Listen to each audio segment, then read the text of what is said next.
the 1980s. What a time that was, eh? Big hair, even bigger shoulder pads, and mobile phones the size of a house brick. Money seemed to be growing on trees, especially if you were a yuppie shouting into one of those giant phones.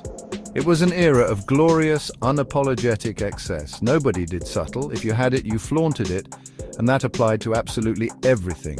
From the music to the movies, everything was turned up to 11. It was a decade of bold statements, bright colors, and an unshakable belief that more was always, always better. And this, of course, spilled over into the world of cars. Oh yes, especially the cars. Car manufacturers, particularly the Germans, really got into the swing of things. They weren't just building sensible family runabouts anymore, no. They were creating monsters, machines that dripped with power, with presence, and often with a healthy dose of lunacy. This was the age of the performance car, truly coming into its own for the road warrior.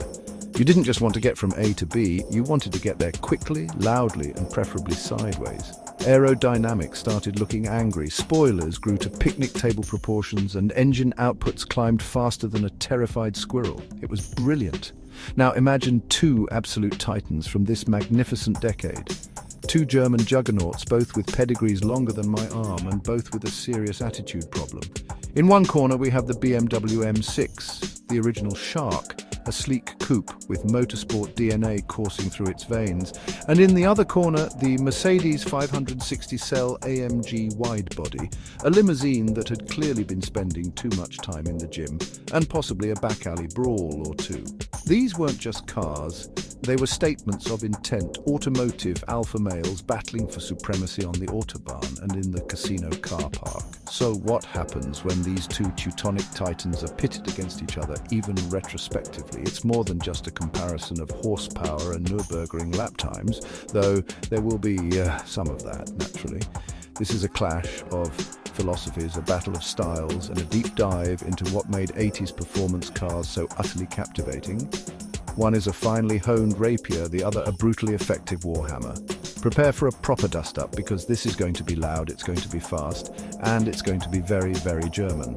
And that, as we know, is usually a recipe for something spectacular. BMW's M division. Just saying those words makes the little hairs on the back of your neck stand up, doesn't it? Motorsport. That's what the M stands for. And they weren't mucking about. These were the engineers who took perfectly good BMWs and turned them into track-day weapons, then somehow convinced the board to let them sell these hardened machines to the public. The M cars were, and still are, about serious driving. They're built by people who understand that a steering wheel isn't just for pointing the car, it's for feeling every nuance of the road beneath you. Pure, unadulterated driving pleasure. The BMW E246 series, upon which the M6 was based, was already a bit of a looker. It had that fantastic shark nose front end, penned by the legendary Paul Bracq, which made it look aggressive and elegant all at once. It was a proper grand tourer, designed for crossing continents at high speed and in considerable style, but the M division, bless their cotton socks, looked at this sophisticated coupe and thought, yes, it's good, but it could be more. More power, more performance, more M. And so the M635 CSI, or simply M6 in North America and Japan, was born. When the M6 arrived, it wasn't just another fast BMW, it was a flagship. It was a clear statement from Munich that they could build a high-performance luxury coupe that could take on the very best from Porsche and even some of the Italians. This car was designed to be the ultimate expression of BMW's engineering prowess at the time. Blending speed with sophistication in a way that few others could manage, it immediately became an icon, a poster car for a generation of aspiring petrolheads who dreamed of Autobahn domination. It was, in many ways, the car that truly put the M division on the map for a wider audience. The impact of the M6 was profound. It wasn't just about the impressive numbers on the spec sheet, it was about the way it drove. This was a big coupe that handled with an agility that belied its size. It had a poise and a balance that made it rewarding for the skilled driver, yet it was also comfortable enough for long journeys. It truly lived up to BMW's tagline of the ultimate driving machine. The M6 set a new benchmark for what a performance grand tourer could be. And its influence can still be felt in the fast, luxurious coupes that BMW produces today. It was quite simply a masterpiece. Right, let's talk about what made the M6 tick, and the heart of this beast, the absolute jewel in its crown, was the engine.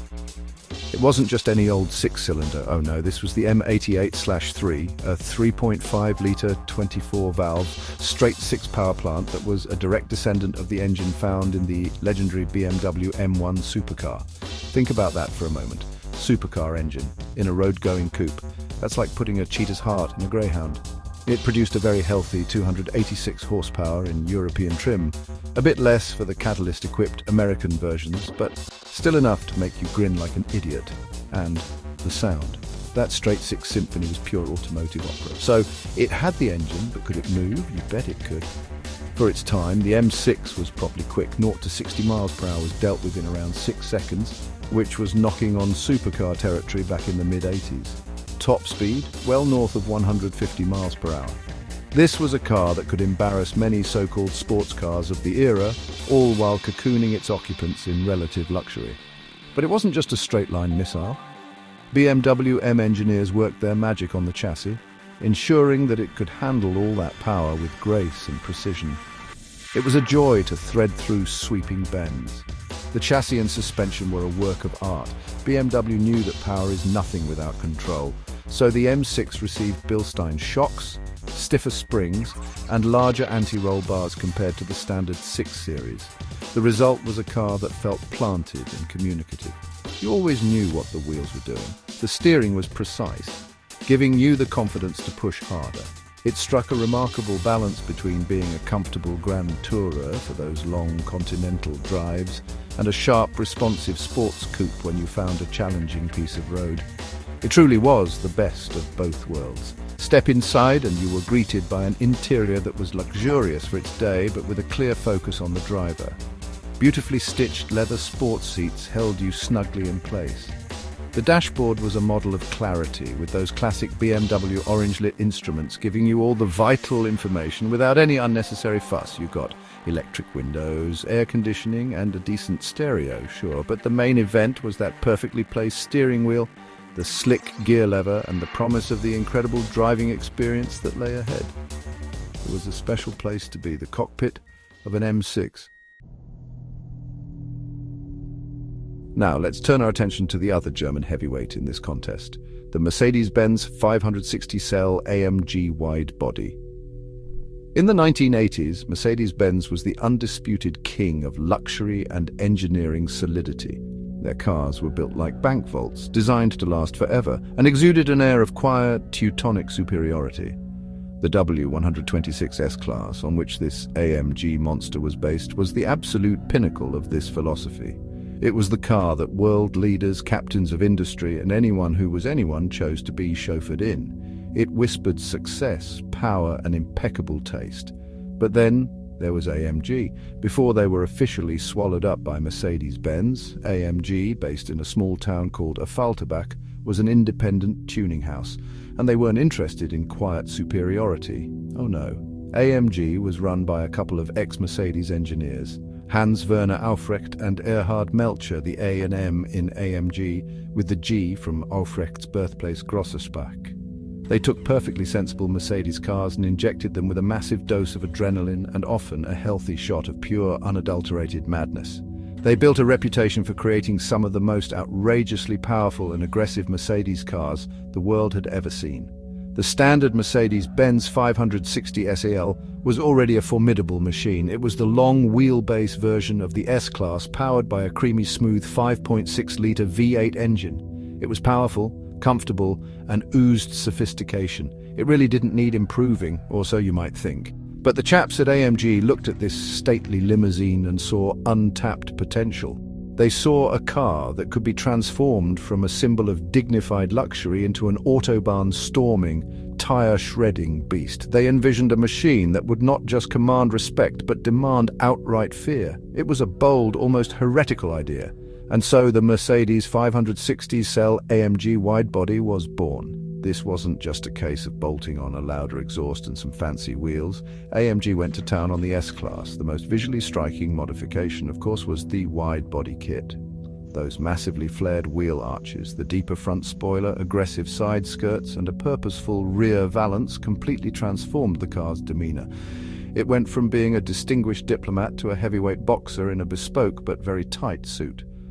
This car was a statement, a rolling testament to AMG's engineering prowess and their wonderfully excessive 80s philosophy.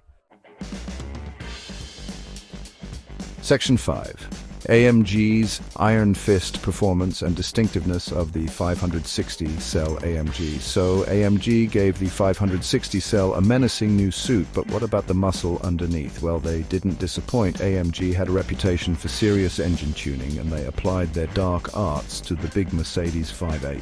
The standard 5.6-litre M117 engine was already potent, but AMG often bored it out to 6.0 litres, fitting new camshafts, modified cylinder heads, and an improved exhaust system.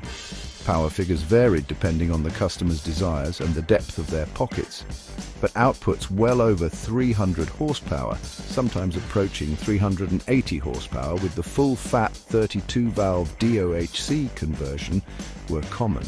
This turned the stately S-Class into a genuine Q car, a limousine with supercar baiting performance.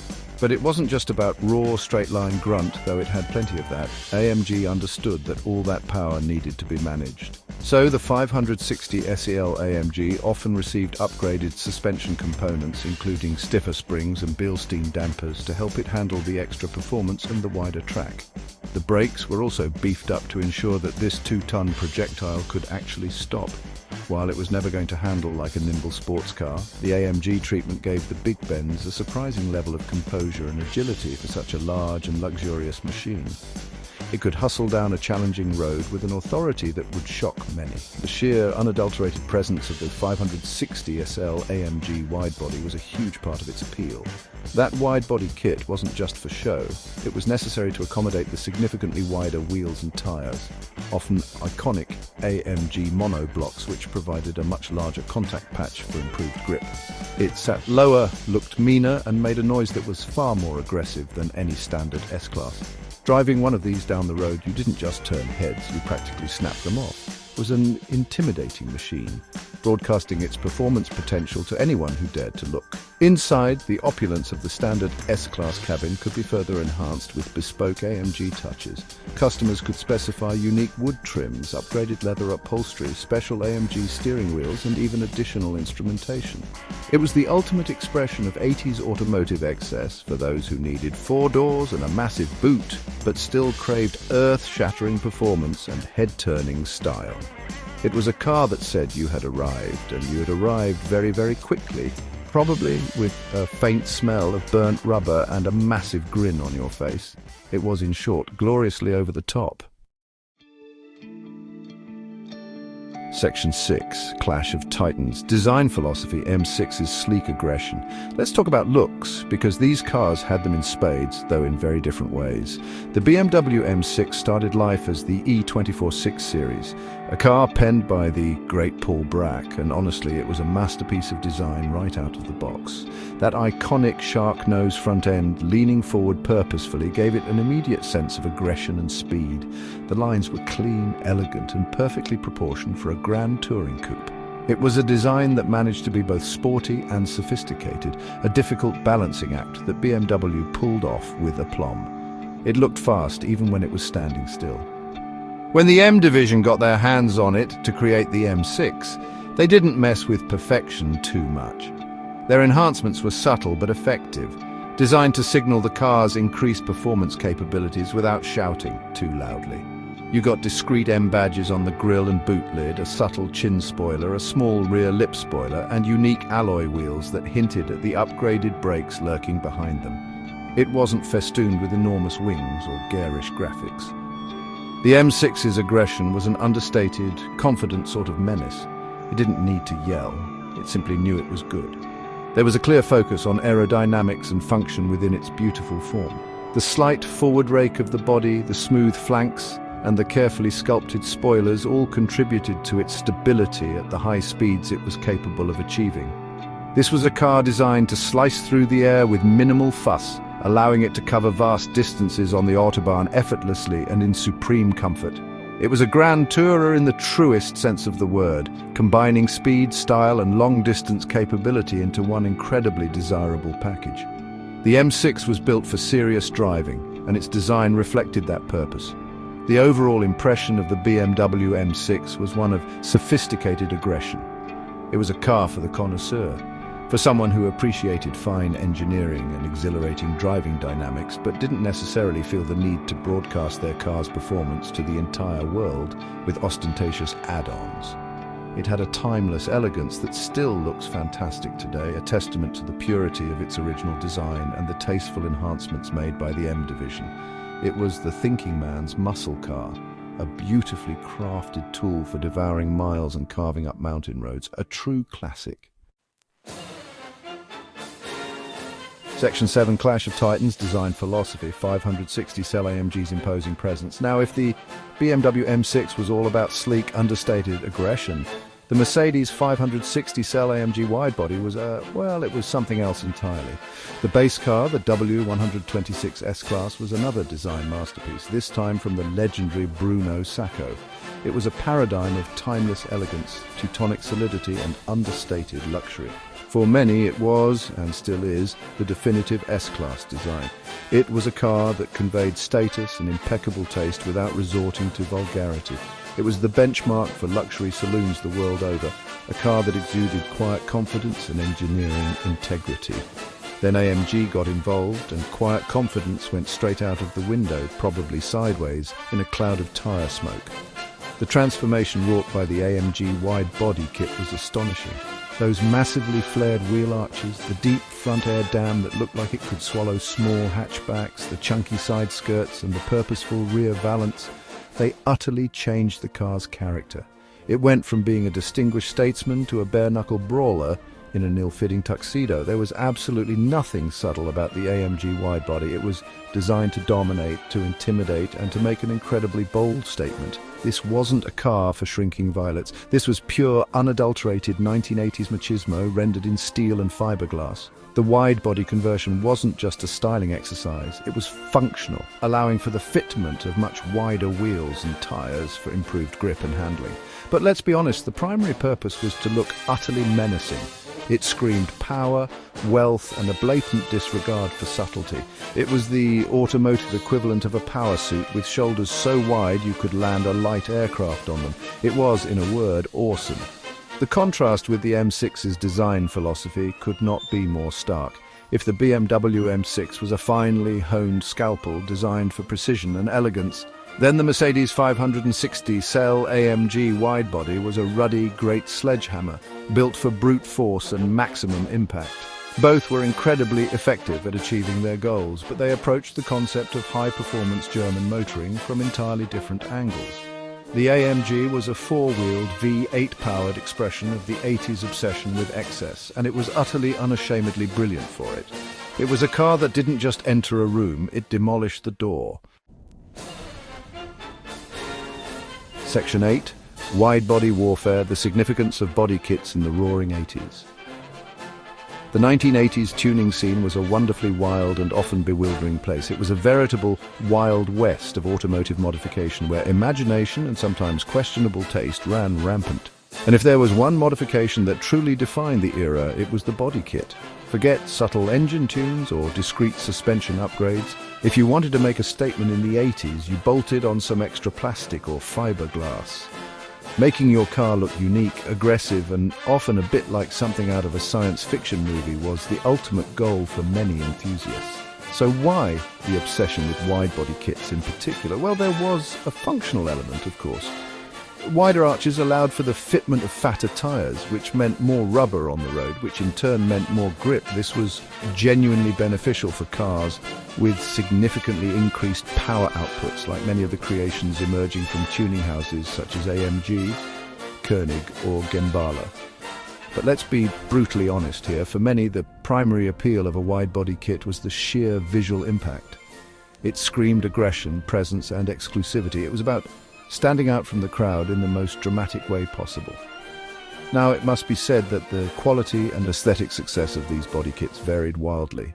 For every tastefully integrated and well-engineered kit from a reputable tuner like AMG or Rough, there were dozens of ill-fitting, poorly designed monstrosities that looked like they'd been styled by a hyperactive teenager with a T-square and too much filler. Some cars ended up looking more like caricatures of themselves. However, the German tuners in particular often led the way in terms of quality and integration, creating wide-body conversions that, while certainly aggressive, often managed to enhance the car's original lines, albeit in a very muscular fashion. The cultural impact of body kits in the 1980s cannot be overstated. They were a physical manifestation of the era's more is more philosophy, more power, more presence, more individuality. These modified machines reflected a desire for automotive expression that went far beyond what manufacturers were offering from the factory. They were symbols of rebellion, of success, and of a passion for cars that bordered on the obsessive. The wide-body kit was a key ingredient in the rich, vibrant, and sometimes gloriously over-the-top car culture of the 1980s. And cars like the M6 and the AMG Widebody were its high-performance poster children, albeit with different approaches to the art of modification. Section 9 legends never die, enduring legacy and impact on their brands. The BMW M6, the original shark, left an indelible mark on the automotive landscape. It truly solidified the M brand as a creator of world-class, high-performance road cars with genuine motorsport DNA. It proved that BMW could build a grand tourer that was not only fast and luxurious, but also incredibly rewarding to drive. The M6 wasn't just a car, it was an experience, an event. Today, early AM6 models are highly sought after by collectors and enthusiasts, revered for their glorious M88 engine, their balanced handling, and their timeless aggressive styling. It set a standard for all future M coupes to aspire to. Similarly, the Mercedes 560 SEL AMG Widebody, in all its V8 thumping, flared arched glory, carved out its own legendary status. It showcased the incredible engineering capabilities and the wonderfully outrageous vision of AMG before it became an official part of Mercedes-Benz. These pre-merger AMG cars, especially the wide-body models, are seen as some of the most charismatic and desirable Mercedes ever built. They paved the way for the factory-backed AMG performance models that we know and love today, demonstrating that there was a strong market for ultra-high-performance bespoke luxury saloons. It defined the concept of the super sedan in its own brutally effective and visually arresting way. The impact these two magnificent machines had on their respective brands is undeniable. The M6 helped to cement BMW's reputation as the builder of the ultimate driving machine, a mantra that continues to define the brand's core identity. The 560 SEL AMG, along with other iconic AMG creations of the era like the Hammer, pushed Mercedes-Benz towards officially embracing high performance, eventually leading to the acquisition of AMG and the creation of the Mercedes-AMG sub-brand, which now produces some of the most powerful and exciting cars on the planet. Both cars were instrumental in shaping the performance-oriented images of BMW M and Mercedes-AMG. Today, both the 1986 BMW M6 and the 1988 Mercedes 560 SL AMG Widebody are icons of their era. They represent a golden age of German automotive engineering, a time when car companies and tuners were bold, brash, and unafraid to push the boundaries of performance and style. They are highly coveted classics, cherished by those who appreciate their unique blend of speed, luxury, and 1980s attitude. They remind us of a time when cars had distinct personalities, when driving was an adventure and when excess wasn't a dirty word. Legends quite simply never die, they just get more valuable. And these two are pure gold.